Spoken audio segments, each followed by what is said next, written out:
When they released the first trailer for Sonic the Hedgehog, the design for the character had everyone in an uproar. Fans of Sonic were so angry, and everyone else who had never even known who Sonic was looked at this thing and thought it was hideous.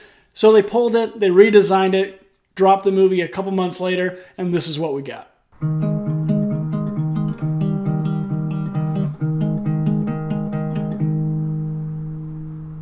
Sonic the Hedgehog is based on the video game character Sonic the Hedgehog, and he is on a quest to find his coins that he lost, and he's going to find them with the help of his new friend, played by James Marsden, a Montanan cop who is hoping to find a bigger life in San Francisco, to get more responsibility, to break out of his little town.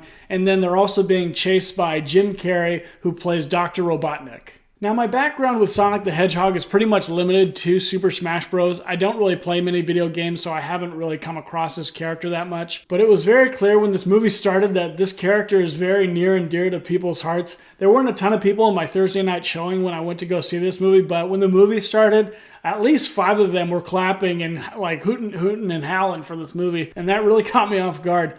I really haven't had that many experiences in theaters where people have applauded. It's happened a couple times, like a lot of times actually in Star Wars films, people will do it because they're huge Star Wars fans. And then also with like MCU movies, some of the later big ensemble ones, I've had a lot of like rich, electrifying experiences in those.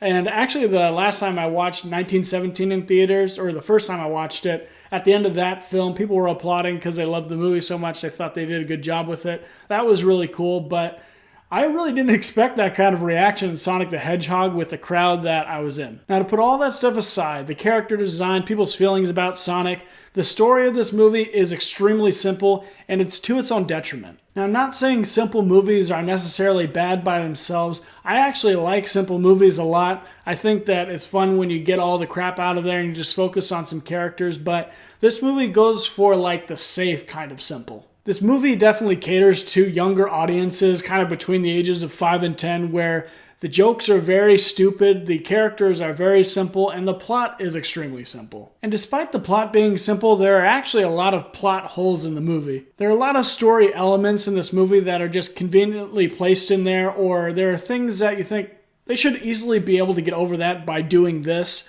and it doesn't seem like it's that complicated to think through. Now, I'm not a guy that likes to point out plot holes all the time and be like, hey, this doesn't make sense, and, this movie's stupid because of this. It's like, I get it. Movies have plot holes because you're trying to fit a story into 2-hour runtime, and you're not always going to be able to answer every single question and cover all of your bases. There are some liberties that movie makers have to take, and you have to just accept them as an audience, and I'm fine with that. But in this movie, it just seems like the obstacles set in front of our main characters, they already have the abilities within themselves to overcome those obstacles. It doesn't seem like they really have to overcome them, have to achieve something, have to grow. It's like you have the ability to solve that. Why don't you just solve it? Because you already have the ability to do it. The hero's journey in this movie just doesn't make that much sense. The brightest part of this entire movie is obviously Jim Carrey's performance. He is just so energetic and so charismatic whenever he's on screen. He is so entertaining to watch, and really, outside of his character, this movie would have been horrible to watch without his performance. Now, it's definitely beneficial to have a good villain in your movie. If you don't have a good villain, your movie's not going to be very good. But when you're spending most of your time with your main heroes, you have Sonic, obviously, and then James Marsden's the police officer that is befriending Sonic. When your characters are very dull and they don't really have much going on, Sonic's just kind of annoying, and James Marsden's character is just totally basic. It just doesn't really feel like you're on their team as much as you're just waiting for Jim Carrey's next performance. Now, Sonic's character can be cute and he can be funny at times, and you really want him to find friends, but generally his character is a little bit annoying. The guy who voices Sonic actually played Jean-Ralphio in the series Parks and Recreation. Jean-Ralphio is probably one of the most annoying characters I've ever seen, but he actually plays high-energy characters very well. Jean-Ralphio and Sonic, both very high-energy characters, so he fits the mold in that way. It's just all the material that his character is given in all the writing and all the scenes that he has, They're just very kid-centered humor, just very goofy, the types of gimmicks that they have him playing, ping pong against himself, playing baseball against himself.